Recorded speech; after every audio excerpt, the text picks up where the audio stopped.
فلا تعلم نفس ما أخفي لهم من قرة أعين جزاء بما كانوا يعملون রব্বুল আলামিন বলেন কি পরিমাণ নিয়ামত কি পরিমাণ মজা আমি তোমার জন্য গোপন রেখেছি পৃথিবীর কেউ জানে না। এখানে নাফসুন বলেছেন, ফালা তা'লামু নাফসুন, কোন নফস জানে না। এর অর্থ যেন জিবরিলও জানে না। সুবহানাল্লাহ বলেন। এর অর্থ কি? কোন মাখলুক জানে না, জিবরিলও জানে না আমি তোমার কালিমার জন্য কি পরিমাণ গোপন রেখেছি, তোমার নামাজের বিনিময়ে আমি কি পরিমাণ গোপন রেখেছি। সুবহানাল্লাহ। কি ভাই ইনশাআল্লাহ তা আমরা কি এখানে নিব না ওখানে নিব বলেন?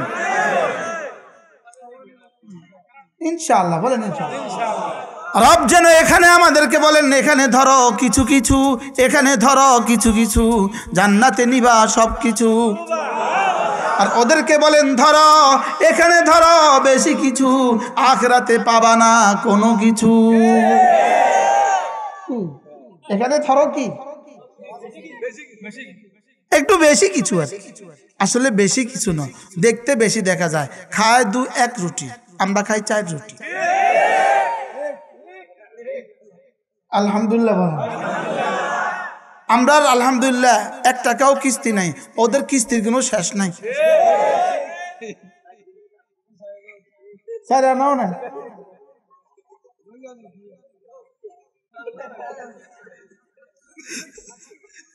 হ্যাঁ আমাদের কি নাই বলেন?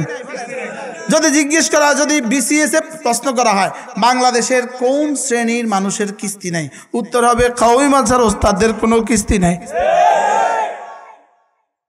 বাস্তব না বাস্তব? আর বাংলাদেশের অধিকাংশ ইমামদের কোনো কিস্তি নেই। সত্য না মিথ্যা? কি লেগা? আজীব। জিকিরও আমরা করতাম, কিস্তিও আমরা লইতাম। এজন্য আমাদের রব আমাদেরকে এখানে কিছু কিছু দিয়ে ওখানে বাকি সবটা দিবেন। আমাদেরকে বাকি সবটা কোথায় দিবেন বলেন? من كان يريد العاجلة عجلنا له فيها ما نشاء لمن نريد। যে দুনিয়া দুনিয়া বলবা, দুনিয়া দুনিয়া দুনিয়া, আমি দুনিয়া দিব তোকে কিছু কিছু, দুনিয়া দুনিয়া দুনিয়া, আমি দুনিয়া দিব তোকে কিছু কিছু, তবে আখিরাতে জাহান্নাম ছাড়া আর কিছু নাই।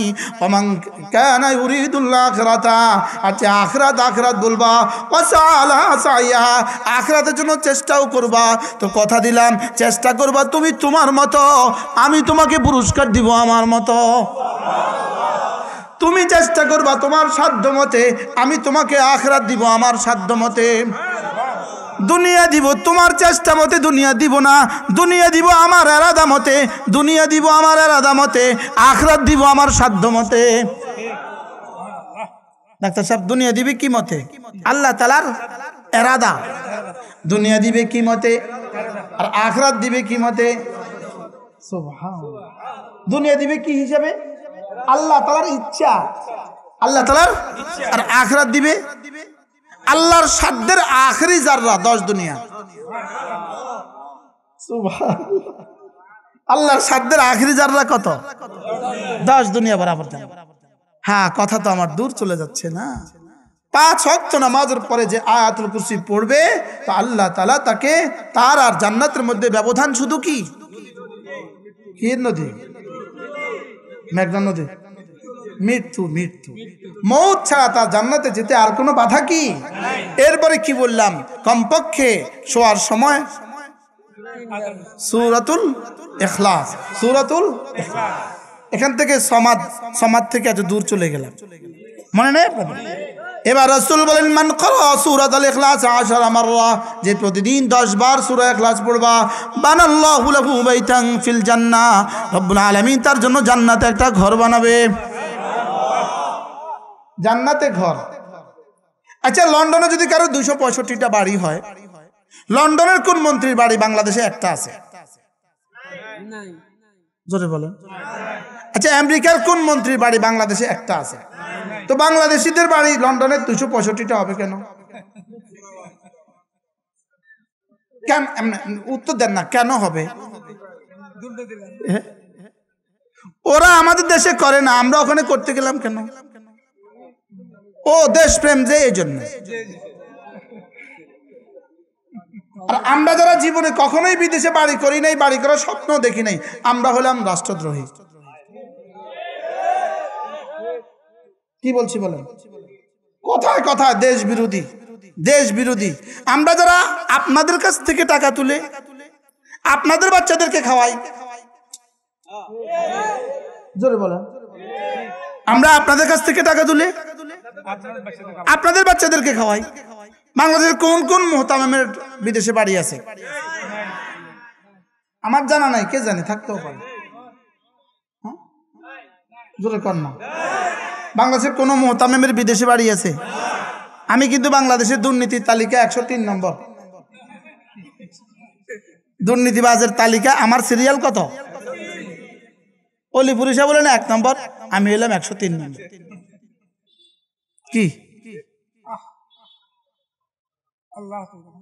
অপেক্ষা করুন, দেখা হবে হাসরের ময়দানে, বলেন না ইনশাআল্লাহ? হাসরের ময়দানে কি হবে? ইনশাআল্লাহ। এখন যদি বলেন এই এখন আবার বলে তুমি এই কথা বলছো কেন, তুমি এই কথা বলছো কেন, এই জন্য হইতে পারে আবারও কিছু হবে, আবারও হ্যান্ডকাফ হবে, আবারও ডান্ডা বেড়ি হবে, আবারও কিছু হবে। আমি বলি এগুলো হইতে পারে, তবে যেটা বলছি এটাও ঠিক। এগুলো তো হইতে পারে, পারে কি পারে না মানে, লেকিন হাসরের ময়দানে আবার দেখা হবে, এটাও ঠিক। আমার সামনে মাঝে মাঝে বলতো উপরের নির্দেশ, তো আমি মনে মনে কইতাম উপরের উপরে আরো উপর আছে। কি বলতাম বলে, উপরের উপরে কি আছে? এই জন্য উপর আছে না নাই বলেন? উপর উপর আছে, উপর আছে, উপরের উপর আছে বলেন। উপরের উপর কি? এই উপরের উপরের ইয়াকিন। এই জন্যই উপরের উপর ইয়াকিন বানাও যে না না আস-সামাদ আস-সামাদ আস-সামাদ, সুবহানাল্লাহ, না আল হাই আল কাইয়ুম। এজন্য ফাতাওয়াক্কাল আলাল হাই, হাইয়ের উপরে ভরসা করো, হাই হাই, সুবহানাল্লাহ বলেন। বলে তুমি ভরসা করো হাইয়ের উপরে, আল্লাযী লা ইয়ামুত, যে হাই জীবনে কখনো মরবে না। এজন্য গায়রুল্লাহর উপরে আরেকজনকে ভালোবেসে লাভ কি? আরেকজনকে ভালোবেসে লাভ কি? যে আগে মরবে অথবা তুমি আগে মরবা। বুঝেন নাই কথা মনে? আরেকজনের জন্য আরেকজনকে ভালোবেসে লাভ কি? যে ভালোবাসার যে হয় আগে মরবে অথবা তুমি আগে মরবা। কি এমন একজনকে ভালোবাসো যিনি কখনো মরবেন না। তিনি কে? হ্যাঁ, এজন্য ফাতাওয়াক্কাল আলাল হাই, হাইকে ভালোবাসো, ভরসা হাইয়ের উপরে করো, আল্লাযী লা ইয়ামুত, যিনি কখনো মরবেন না। আজীব বিষয় হলো আমাদের একজন বুজুর্গ আছেন, হযরত মাওলানা নুরুল হক সাহেব হুজুর, বটগ্রামের হুজুর, হযরত উলামা বাদর হযরত রাহমাতুল্লাহ আলাইহির সুযোগ্য খলিফা হযরত মাওলানা নুরুল হক সাহেব, বটগ্রামের শেখুল হাদিস ও মুহতামিম হুজুর এক আজীব কথা বলেন। হুজুর বলেন যে হাইয়ের সাথে যদি সম্পর্ক হয় তো তুমিও হয়ে যাবা হাই। সুবহানাল্লাহ। এজন্য জান্নাতীদেরকে আল্লাহ এমন এক হায়াত দিবেন যে হায়াতের পরে আর মওত নাই। জান্নাতীদেরকে কেমন হায়াত দিবেন? যে হায়াতের পরে কি নাই, যে হায়াতের পরে আর কি নাই, মওত নাই। কারণ তুমি হাইয়ের সাথে জুড়ে গিয়েছো, তুমি হাইয়ের সাথে কি। আজীব বিষয়, আপনি দেখে থাকবেন, আপনি আপনার স্ত্রীকে ভালোবাসেন, আপনি স্ত্রী আপনাকে ভালোবাসে, দুজন দুজনকে প্রচন্ড ভালোবাসি আমরা, লেকিন ভাতের প্লেটে একটা চুল পাইছেন, চুল। এবার আপনি কি বলবেন? ভাতে খাইছো না, বাবা রে বাবা, এত শক্ত কাম দাদা, চুল আলা ভাত কিনলে খাম। হ্যাঁ, চুল কেমনে হলো এটা আরো বুঝাই দাও। প্রথম দিন বলবেন এখানে চুল কেন, আচ্ছা সরি, যা মাফ করে দেন। দ্বিতীয় দিন যদি আবার পান, তৃতীয় দিন যদি আবার 3টা পান। এখন এই আপনারই স্ত্রীর চুল, আপনি কিন্তু এই চুলের জন্য ইটালি থেকে ইটালির শ্যাম্পু কিনেন। এই চুল গোছাবার জন্য আপনি জীবনে কত কত কিছু কিনছেন, শ্যাম্পু কিনছেন, ক্লিপ কিনছেন, আরো কত নাম না জানা কত কিছু কিনছেন না কিনছেন না, লেকিন এতটা ভালোবাসেন তার চুলকে, তার চুলের জন্য আপনি এতটা খরচ করলেন, লেকিন আজকে একটা চুল আপনার ফ্ল্যাটে পাইয়া আপনি এতটা নারাজ হলেন কেন? বলে এই চুল যখন তার সাথে লাগা থাকে এটা তখন আদরের হয়, এটা যখন তার থেকে বিচ্ছিন্ন হয় তখন এটা ঘৃণিত হয়। ঠিক তেমনি ভাবে বান্দা আদরের কখন হবে? যখন মালিকের সাথে লাগা থাকে। আর বান্দা যখন মালিক থেকে ছুটে যায় তখন উলাইকা হুম শাররুল বারিয়া, এটা তখন কায়নাতের সবচেয়ে নিকৃষ্ট জানোয়ার হয়ে যায়। আর মালিকের সাথে লেগে থাকে উলাইকা হুম খায়রুল বারিয়া, ওরা জিবরিলের চেয়েও বেশি দামি হয়ে যায়। সুবহানাল্লাহ। বলে মালিকের সাথে লেগে থাকলে কি বলেন? জিবরিলের চেয়েও কি হয়? আর যদি মালিক থেকে বিচ্ছিন্ন হয় শুয়োরের চেয়েও নিকৃষ্ট হয়। বুঝো না কথা? মালিকের সাথে সম্পর্ক